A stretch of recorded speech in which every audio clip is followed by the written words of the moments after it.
Je vais vous parler du serpent, de cet être merveilleux qu'est le serpent, et de cette sagesse du serpent qui entre dans l'homme. Et beaucoup, c'est l'Inde qui a parlé de cette science, de l'éveil de la Kundalini, de ce serpent à l'intérieur de la colonne vertébrale. Et il y a des êtres qui ont médité cette sagesse, mais cette sagesse était partout.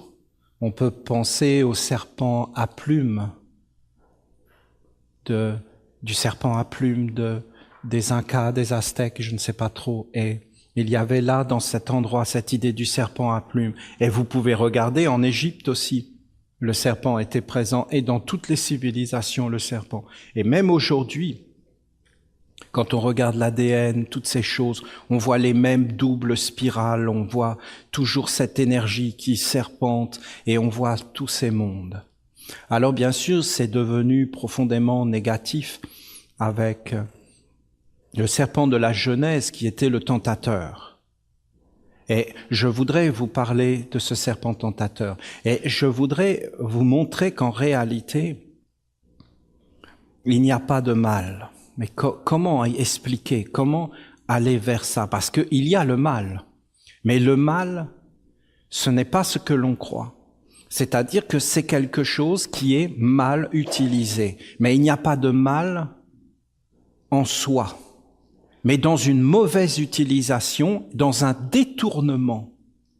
Si tu détournes quelque chose de sa fonction, alors effectivement, ça va devenir mal. Mais ce qui est mal n'est pas la chose en elle-même, mais ce que tu en as fait. Mais comment c'est possible qu'une mauvaise pensée soit arrivée? Et tu vas t'apercevoir, si tu médites, qu'en réalité, cette mauvaise pensée n'est pas quelque chose de définitif, et que c'est en mouvement, et que ça apparaît mauvais, mais qu'avec le temps, ça va devenir bon. Mais il faut du temps. Alors ça va devenir bon. Il n'y a pas de mauvais même dans la pensée, même dans l'acte négatif. Il y a des lois de causalité et de monde supérieur. Et effectivement, si tu te trompes à un moment donné de ta vie, tu vas être amené à rectifier le tir, mais le fait de t'être trompé va engendrer des mondes et des mondes de causalité, et effectivement, ça va engendrer comme un cercle sans fin. Et il va falloir une sagesse supérieure pour arriver à redresser la situation, mais cette sagesse existe. Et ces mondes existent.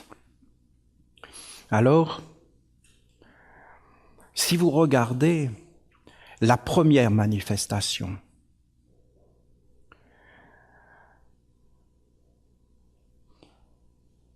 c'est la pierre.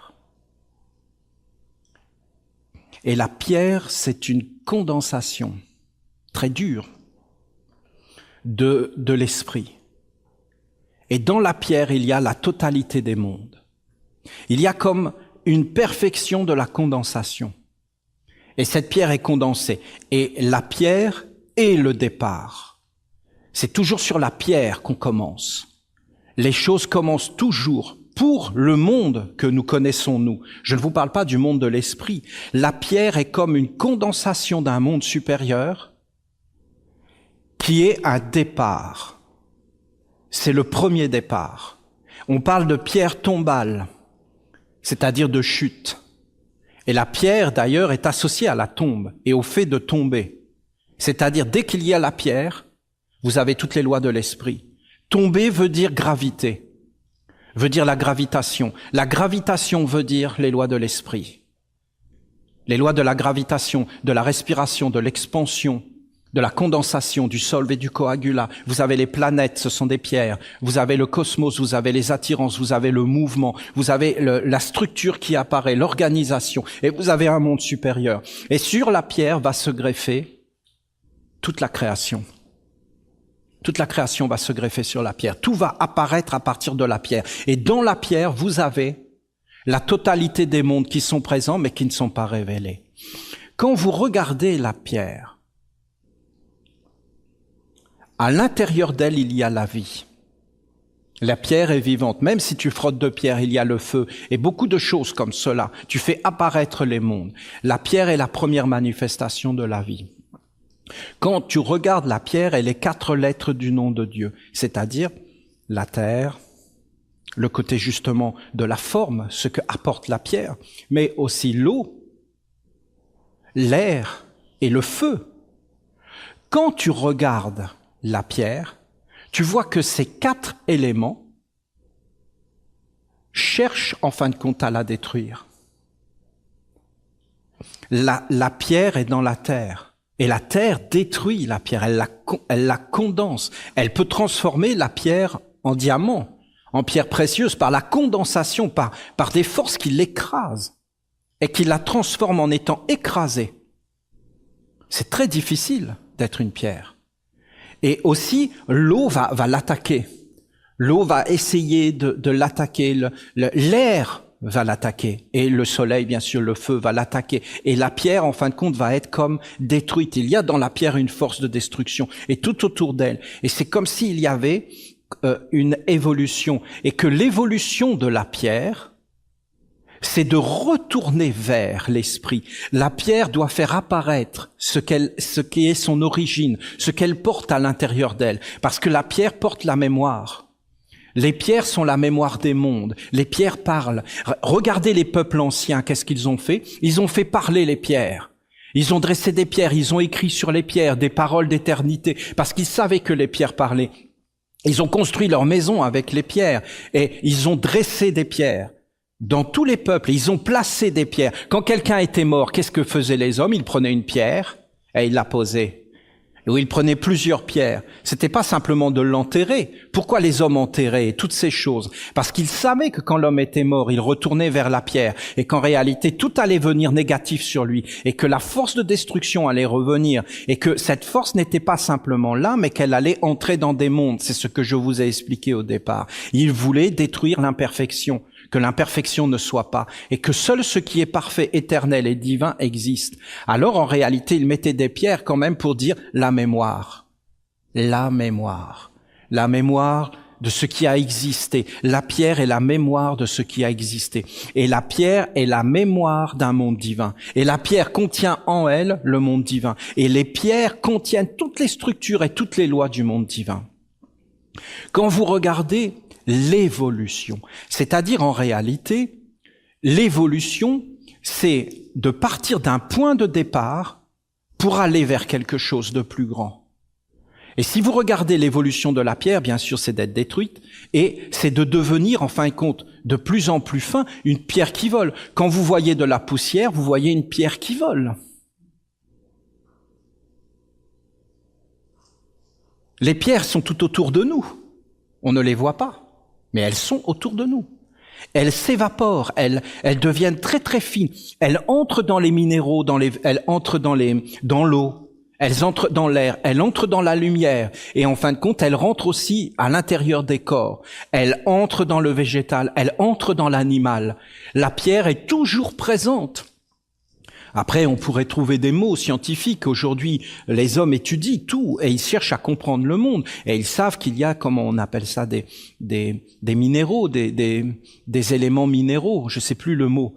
Des sels minéraux, des choses. Il faut avoir, si tu manques de ces minéraux dans ton sang, du fer, des métaux, de l'or même. Il y a de l'or à l'intérieur de nous. Et il y a tous les minéraux à l'intérieur de nous. Et s'il n'y a pas ces minéraux, eh bien nous mourrons. Nous retrouvons ces minéraux dans les plantes. Nous les retrouvons. Ils sont la structure.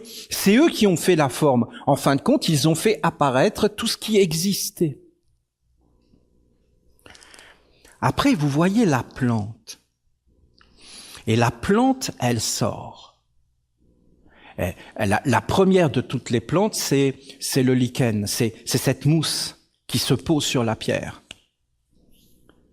Et après, tout doucement, elle va se décomposer, elle va attirer le feu et toutes ces choses, et elle va faire l'humus et la terre par la décomposition. Et la décomposition, c'est-à-dire la mort, et le recyclage, va engendrer la vie.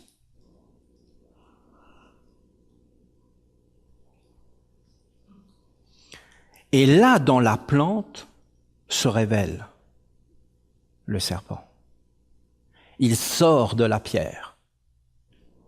C'est comme si quelque chose apparaissait, un organe supérieur, et que lui qui était endormi dans la pierre, il peut s'éveiller dans la plante. Essayez de voir qu'il y a une continuité, et qu'en réalité, c'est le même être. L'être qui vit dans la pierre, c'est le serpent, il est caché.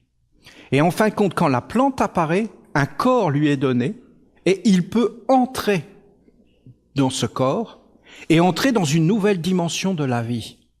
Qu'est-ce qu'il fait, le serpent, à travers la plante? Là, il est vraiment lui-même. Parce qu'il est ce cours d'eau que tu vois. Il est ses forces et ses énergies, ses courants à l'intérieur. Il est ces mondes. Et quand il entre dans la plante, alors il s'enracine dans la terre. Et ce qui était destructeur pour la pierre devient pour lui force.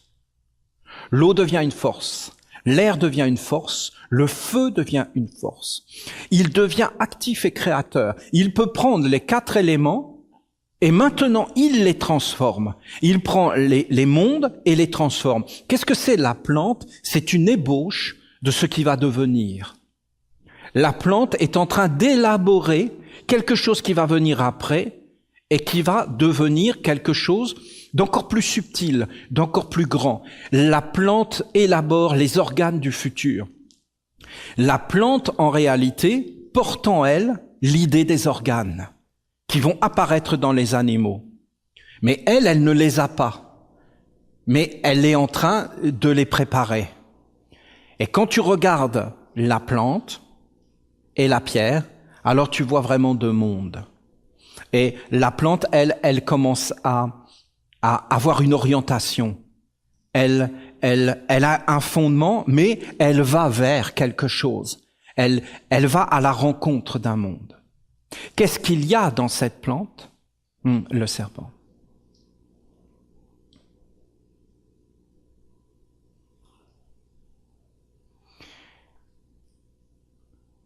Après, quand arrive l'animal, c'est comme si l'animal, la différence entre la plante et l'animal, c'est que l'animal, lui, il se met à respirer. Il respire. Je ne dis pas que la plante ne respire pas. La plante respire, mais pas comme l'animal. L'animal, il respire réellement dans un autre monde.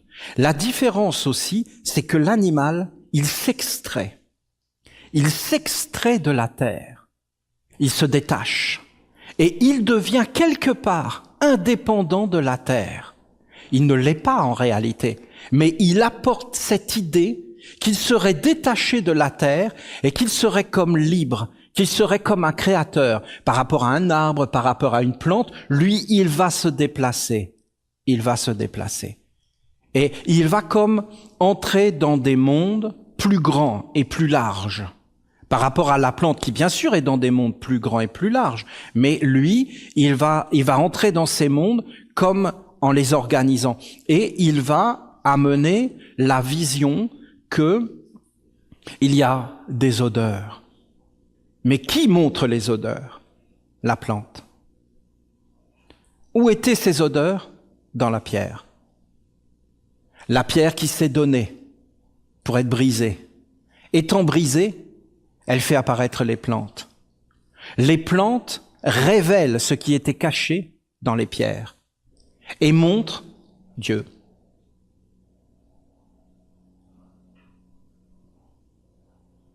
Elles montrent ce qui est caché dans la pierre et ce qui est caché dans l'esprit. Et elles disent réellement qu'est-ce que c'est la vie sur terre. Si tu sais les regarder, elles vont t'enseigner les plantes. Des mondes et des mondes, pas simplement des mondes visibles, mais elles vont te montrer des mondes invisibles. Parce que le monde invisible, les mondes spirituels, sont en fin de compte l'âme des pierres, l'âme des plantes, l'âme des animaux. Rien d'autre. Est-ce que ça vit dans d'autres mondes? Oui, dans des mondes subtils. Et ça crée des mondes. Alors ces mondes sont apparus. Et c'est la création dans un monde vide. Parce que Dieu si tu vas vers Dieu sans les plantes, sans les pierres, sans les animaux, je peux te dire qu'il n'y a rien du tout et que tu vas te trouver dans le néant. Dans le néant. Et ce sont ces mondes qui te montrent les mystères. Quand tu vois une plante, par exemple un nénuphar posé sur de l'eau, tu vois en réalité l'œil dans l'homme. Regardez, c'est l'œil. Avec derrière le système rattaché à quoi? Aux pierres, le squelette, les os. Et vous avez toutes ces choses avec la finesse, la délicatesse. Regardez une feuille d'érable, regardez les nervures, regardez les formes, regardez les tiges, les feuilles, regardez toutes ces choses. Vous avez là les plus grands mystères. Vous êtes dedans. Et si vous regardez derrière, vous allez voir la vie Père, la vie du Père, le grand serpent, les courants, les forces. Et le serpent est l'animal qui représente réellement ces mystères, par sa forme, par son ondulation, et par toutes ces choses. Il est à l'extérieur quelque chose qui vit à l'intérieur et dans les mystères de plus en plus subtils de l'esprit. Avec l'animal apparaît quelque chose. Et après, voilà, vous avez l'homme. L'homme apparaît. Et quand l'homme apparaît, le serpent endormi dans la pierre, le serpent qui s'éveille à travers la plante, le serpent qui commence à respirer dans des mondes plus grands, plus détachés, à travers l'animal, ce serpent entre dans le corps de l'homme et commence à l'animer. Quand tu regardes un serpent invertébré, sans vertèbres, qui n'a pas de sang chaud, comme un lézard, il se pose sur une pierre pour capter le soleil. En réalité, si tu le regardes, il n'a pas vraiment des sens éveillés. Il est un être en expansion. Quand tu regardes l'homme, tu vois que la pierre, c'est-à-dire la colonne vertébrale, a enfermé le serpent. Et que celui qui était à l'extérieur sur la pierre, maintenant, il est à l'intérieur de la pierre. Nous revenons à l'origine. C'est très surprenant. C'est très surprenant. C'est-à-dire que quand tu regardes une pierre et que tu regardes une vertèbre, c'est la même chose. Dans la pierre, il y a l'énergie divine originelle. Dans la colonne vertébrale, il y a l'énergie divine originelle enfermée. Dans le serpent que tu vois, il n'y a pas d'os. Et le serpent n'a pas conscience de lui. Il a conscience de tout ce qui est autour de lui. Le serpent ne vit pas à l'intérieur de lui. Le serpent vit entièrement à l'extérieur de lui. Le serpent ne peut pas dire « moi ». Moi, le serpent. Il dit « nous ». Nous, la nature. Pourquoi l'homme dit « moi »? Moi, l'homme. L'homme dit « moi, l'homme » parce que il y a la moelle épinière et qu'il y a la pierre. Et si vous regardez ce que je viens de vous dire, la pierre, la plante, l'animal et l'homme, alors vous avez de nouveau la pierre. L'homme est comme un retour à l'origine et il est de nouveau la pierre.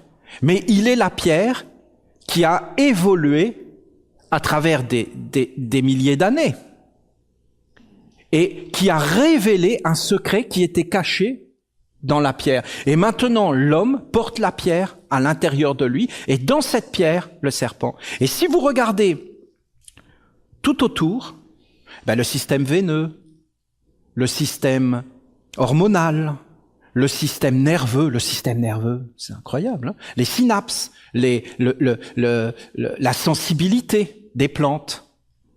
Vous avez tous les circuits, vous avez comme la feuille d'érable, vous avez toutes ces choses avec toutes les nervures, vous avez les tiges, vous avez les liens, vous avez comme des lianes, vous avez comme des communications, et vous avez tout ça en l'homme.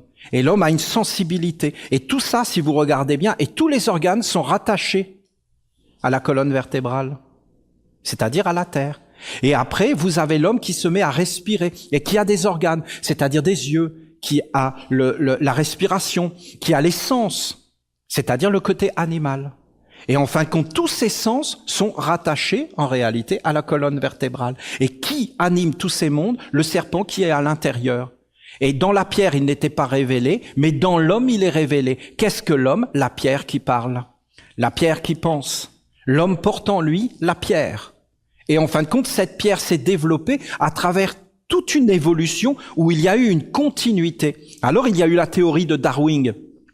Et bien sûr que cette théorie de Darwin est une vérité, mais ce n'est qu'une partie de la vérité. Darwin ne voit qu'une partie de la vérité. Il ne voit pas la totalité de la vérité. Mais ses observations sont justes et vraies.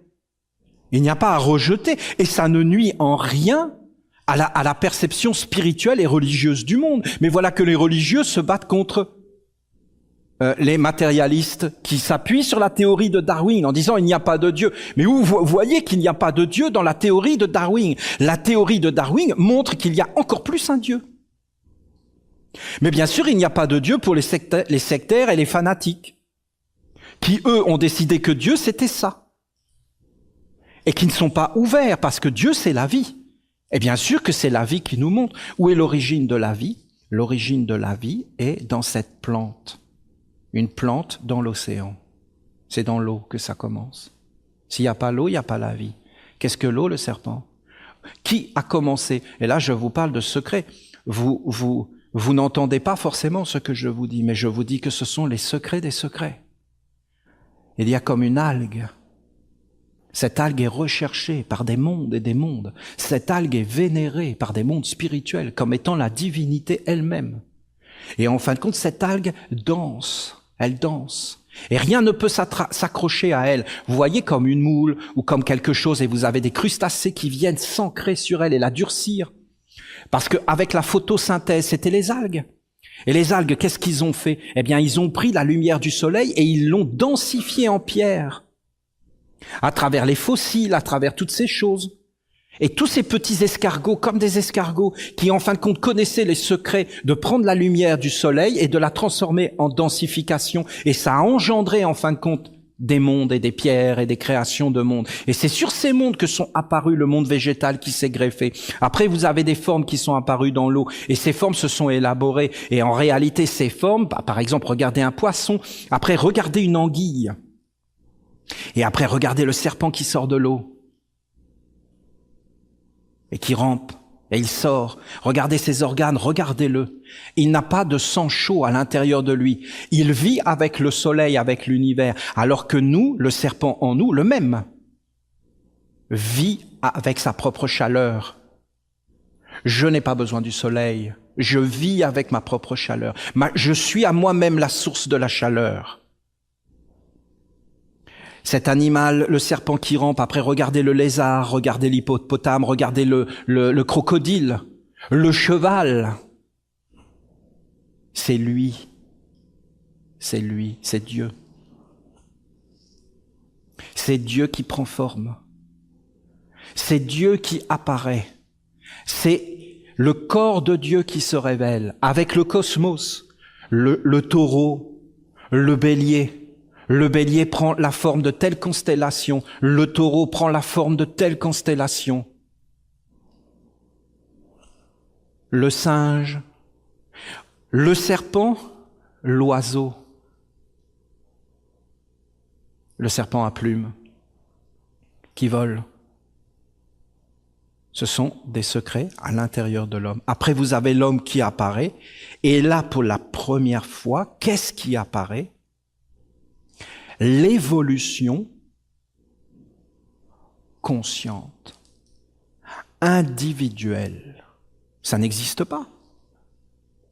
Aucun animal n'a une évolution consciente et individuelle. Aucun. Ils ont des évolutions collectives. Et qu'est-ce qui apparaît avec l'homme? Non seulement une évolution consciente et individuelle. Chacun d'entre nous est un individu avec une conscience propre, même si nous continuons à avoir des consciences collectives. et des égrégores. Et en plus, qu'est-ce qui arrive? Nous sommes créateurs. C'est-à-dire que nous utilisons les organes qui ont été mis à notre disposition par les pierres, plantes et animales, les animaux, pour en fin de compte devenir des créateurs et avoir une action concrète à l'extérieur comme à l'intérieur. Et notre évolution ne dépend plus du cosmos et de l'univers, mais elle dépend aussi en partie de ce que nous allons en faire et de nos choix. C'est incroyable. Et nos choix vont déterminer l'évolution des autres. Nous pouvons enfermer les mondes ou les libérer. Vous avez l'homme. Qu'est-ce que fait l'homme au départ? Mais il est une pierre. Alors voilà, le serpent s'éveille et le serpent dit: tu es le corps, tu es le corps. Et le serpent habite le corps. Et le serpent crée tout pour le corps. Et qu'est-ce qu'il fait, le serpent? Il crée une ombre, c'est-à-dire une personnalité à peine ébauchée. Et l'homme dit moi. Et en réalité, dans les mondes subtils, qu'est-ce qui apparaît? Une ombre. Une ombre. Et voilà, l'homme est créé. L'homme est un être faux, dans le sens qu'il ne participe plus à la création de Dieu, mais il est réellement un moi qui apparaît, une conscience en éveil, et là il est en train de se constituer un corps, et ce corps est une ombre. Est-ce que cette ombre est négative? Mais non, il n'a pas le choix, il est en évolution, il fait ses premiers pas, et en fin de compte il est en train d'élaborer une matière sur laquelle il va travailler. Alors cette matière, c'est la pierre. Et cette personnalité, cet être qui dit moi dans l'homme, eh bien en réalité c'est un caillou. Et tout est contre lui. La terre est contre lui, l'eau est contre lui, et tout lui fait mal, et tout l'agresse, et tout veut le détruire. Alors l'homme se renforce de l'intérieur pour devenir fort. À partir de ce moment-là, il commence à éveiller la plante à l'intérieur de lui, c'est-à-dire que sa conscience devient fine, il s'éveille, il se dit voilà, il y a des lois, voilà, il y a des mondes, et tout commence à s'élaborer. Il dit je dois m'éduquer, je dois enlever certaines choses parce que ça fait mal, et au lieu d'être un être négatif où tout est destructeur, je ne sais pas si vous en avez vu, des êtres, tout est destructeur dans leur vie. Vous avez des hommes, tout est destructeur dans leur vie. Quoi que vous fassiez, tout se transforme toujours vers une destruction. Ce sont des principes de destruction.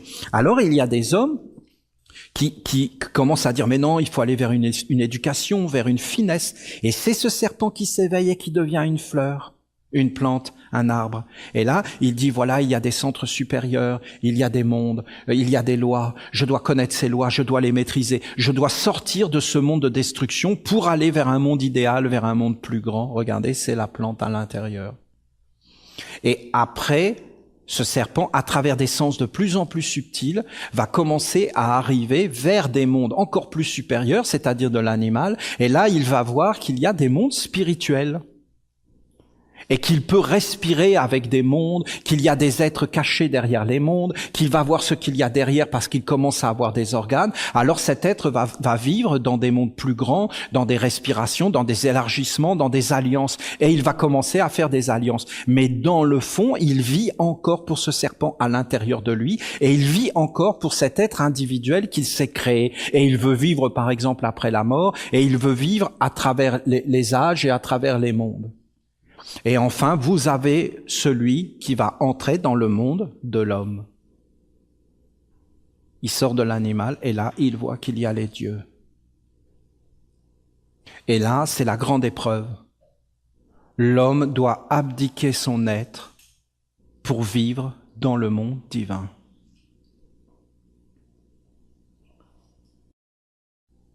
Alors, c'était ce qu'on enseignait en Inde. Les hommes disaient, voilà, deviens une pierre. Et comment je deviens une pierre? Prends un asana. Un asana, ça veut dire une posture. Tu prends la posture, et tu places ton corps dans la posture de la méditation.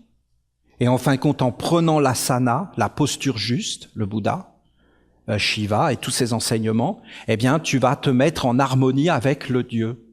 Alors tu vas éveiller la force originelle qui est cachée dans la terre, c'est-à-dire dans la mer, c'est-à-dire dans la pierre. Et cette force va s'éveiller en toi, c'est le serpent qui va se dresser, et tu dois faire se dresser ce serpent. Mais comment je fais se dresser? Tu dois être impersonnel et tu dois laisser ton corps disparaître dans l'asana. Tu dois être comme une pierre totalement immobile, et tu dois être détaché, et tu dois être posé là. Et tu dois être dans l'éveil. Tu dois éveiller ce qui vit à l'intérieur de toi sans rien y mettre. Et alors tu vas voir une énergie qui va se développer et qui va monter à travers des fleurs de lotus, à travers des centres, à travers des fleurs. Et ces fleurs vont développer des parfums, des couleurs, des odeurs, des notes de musique, et ça va t'éveiller dans les mondes. Et quand tu vas être arrivé dans cet état d'éveil, alors tu dois respirer. Alors ils ont enseigné des exercices de respiration, parce qu'en réalité, quand tu respirais à travers tous ces centres, eh bien, il y avait des mondes qui venaient vers toi. Et après, quand tu étais dans ces mondes beaucoup plus grands, beaucoup plus spirituels, l'éveil à l'intérieur, et après les mondes autour. L'homme devient conscient et créateur. Après, il voit qu'il va s'associer par la respiration avec des mondes. Donc, il s'éveille dans les mondes spirituels. Et là, quand tu t'es éveillé, que tu as formé des corps dans ces mondes spirituels, eh bien, voilà, tu vas atteindre des mondes supérieurs. C'est-à-dire que tu vas voir que derrière les pierres, il y a des dieux. Derrière les plantes, il y a des dieux. Derrière les animaux, il y a des dieux. Derrière les paroles, il y a des dieux. Derrière les yeux, il y a des dieux. Et il y a des mondes. Et si tu arrives à entrer en contact avec les dieux, eh bien, ça y est, tu deviens un être immortel, un être qui vit éternellement, et tu poses des actes sacrés sur la terre. Ce sont de tels êtres qui ont écrit les Védas, les Puranas, le Tao Te Ching, la Bhagavad Gita, toutes ces choses. Tous les enseignements spirituels viennent d'hommes qui ont traversé ces mondes et qui ont réussi à éduquer le serpent. Voilà. Voilà la sagesse. Ah oui, et alors comment ça se passe? Je te dis, mon ami, il n'y a pas de mal. Il y a des guerres, des atrocités. Si Dieu existait, il n'aurait jamais permis ça. Mais parce que, mon pauvre ami, t'es pas né à la vie. T'es même pas né à l'intelligence. Tu comprends rien, t'es un abruti. Un abruti, ça veut dire une pierre. Ben, comment je fais? Ben, il faut te taper dessus pour que tu t'éveilles. Et quand on t'aura tapé dessus, tu vas t'éveiller. Et tu vas voir qu'il y a une subtilité. Mais comment on me tape dessus? Ben, c'est même pas te caloter la face. C'est réellement de te mettre des coups de bombe atomique dans le citron. Ils comprennent que ce langage-là. Et à coup de bombe atomique, ben, tu vas dire, non, faudrait peut-être faire quelque chose maintenant. Faudrait peut-être se bouger. Et donc, tu vas commencer à t'éveiller par les épreuves, par les difficultés. Et qu'est-ce qui va se passer? Tu vas devenir plus sensible. Vous voyez un gamin qui a jamais souffert et qui se prononce sur tout. Et vous voyez un homme, une femme qui est passé par des épreuves. Ben, il n'a pas du tout la même vision.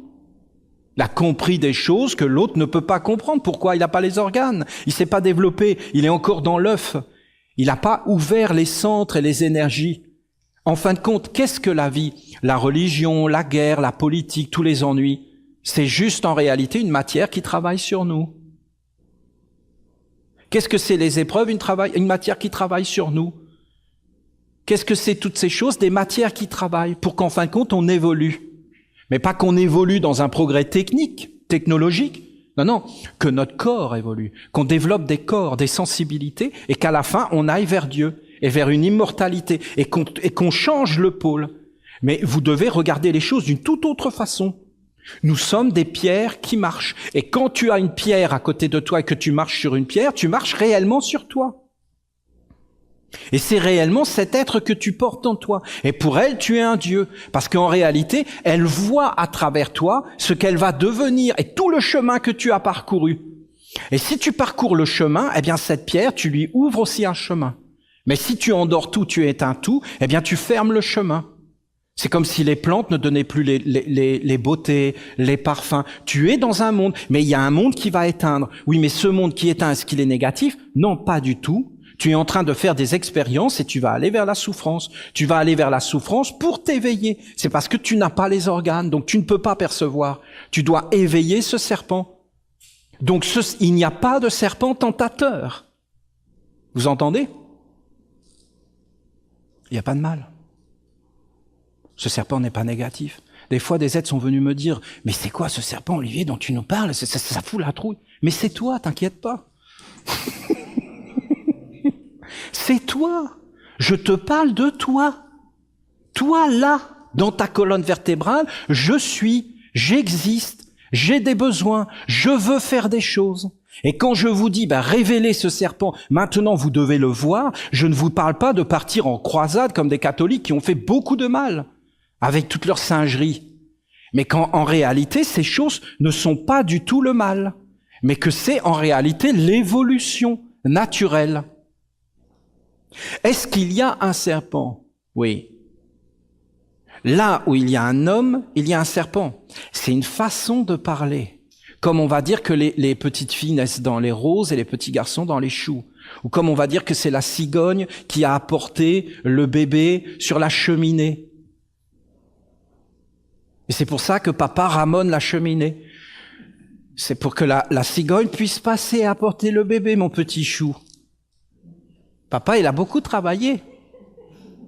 Et maintenant, la cigogne est venue. Est-ce que c'est vrai? Mais bien sûr que c'est vrai. Simplement, il faut comprendre la parole. Et quand t'as pas les organes, tu la comprends pas. Est-ce que l'enfant croit vraiment qu'il y a une cigogne qui apporte le bébé? Oui, il le croit, c'est un religieux. Tout va bien tant qu'il y a des adultes. Quand il n'y a plus d'adultes. Bon, maintenant il faudrait un peu se bouger parce qu'on a quand même 50 ans. Il faudrait qu'on ait des bébés pour repeupler la terre. Montons sur la cheminée et appelons les cigognes. Coucou, grou, grou. Qu'est-ce que vous faites? Nous sommes en train de créer un bébé. C'est-à-dire concrètement, on prend l'hostie à l'église. Grou, grou.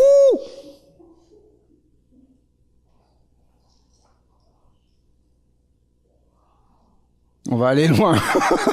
Non, il faudrait qu'on te l'explique des trucs.